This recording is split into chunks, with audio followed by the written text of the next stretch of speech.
Tonight, there are a lot of people in Maine who have done really interesting things with their lives.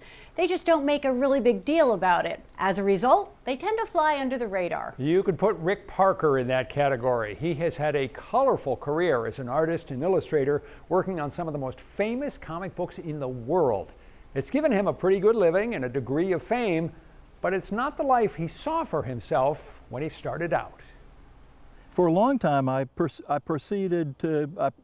trying to be a fine artist, and I was exhibiting my work, and I was getting into shows, and people liked my work and said nice things about it, but I was never able to make any money at it. You were in your early 30s, living in New York City. You went to Marvel Comic Books and you got a job, but you weren't an artist for comic books. You were a letterer. And give me the definition. What did you do as a letterer? Well, you have to put the words in the balloons, which are what the people are speaking. But letterers are artists. That's one of the things that they didn't seem to realize, that it's visual art. It takes up space on the page. A reader of a comic book has to look at that. They can't not look at it. They can't read the story without seeing, your work. You were a guy who had a bachelor's degree in art. You had a master's degree in That's right. art. Yes. You had aspirations of making it as a painter and so forth. Did you feel it was a come down to work as a letterer at Marvel?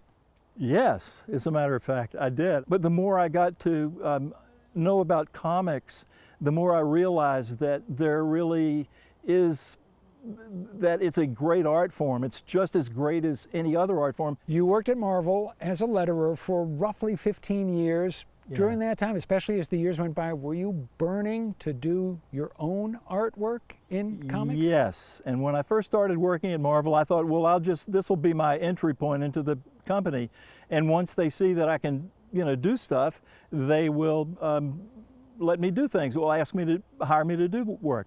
But what I failed to take into consideration was that I entered the business at a time when the superhero genre was dominant. At his home in Falmouth, Rick Parker is surrounded by his art. He worked on Spider-Man, the Hulk, Iron Man, Prince Valiant, G.I. Joe, and more. But superheroes weren't really his thing.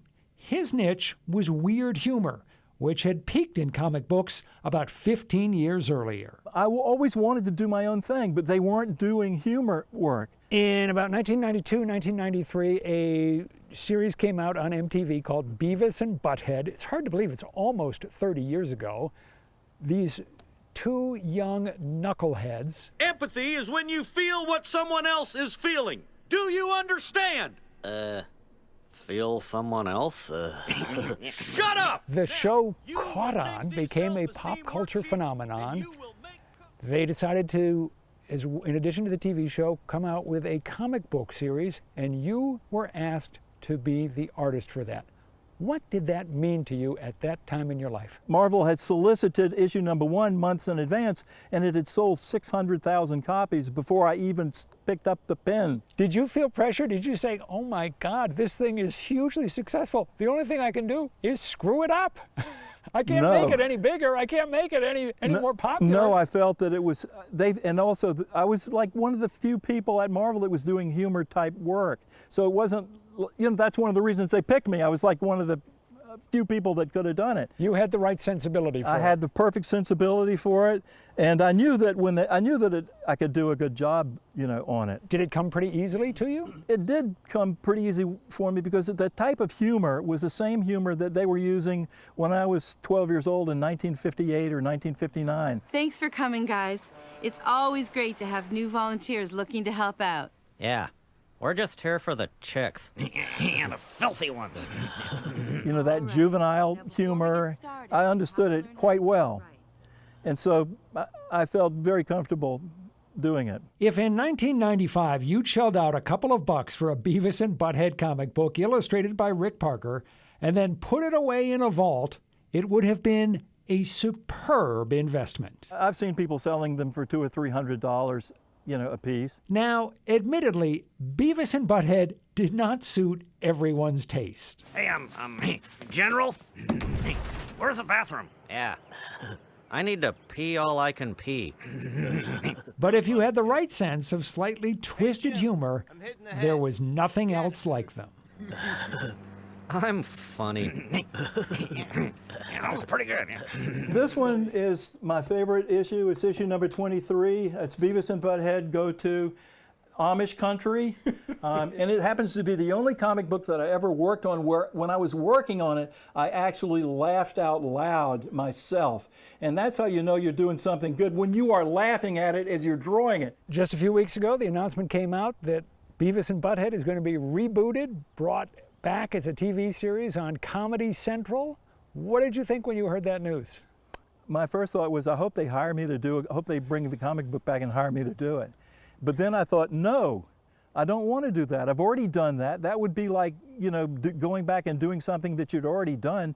And then but there's another voice that says, but yes, but you know, you'd probably be well paid for that, and you know, everybody needs money. It is a fair bet that the first line in Rick Parker's obituary will note that he illustrated the Beavis and Butt-Head comic books.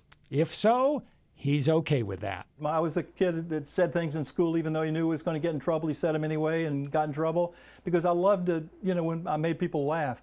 So I think I made a lot of people happy doing this comic book. And if that's what they want to remember me for, that's fine. I won't be here. Rick Parker is now working on a project that he's especially excited about. It's a graphic novel. He hopes to have it out in about a year and a half. It talks about his experiences that he had in the military in the 1960s when he served during the Vietnam War. Now, before we left Rick Parker, he gave us a little something to remember him by. It is this drawing that he made of Beavis and Butt-Head with me on 207. As you can see, Beavis is saying, you're like, welcome to something, dude. And Butt-Head is saying, can you like give us the $207 now? Our thanks to Rick for the drawing and for talking with us as well. And we got a Rob Caldwell Beavis and Butt-Head impersonation to boot. It's a good day here on 207. There you go. We just threw that in Next free. up.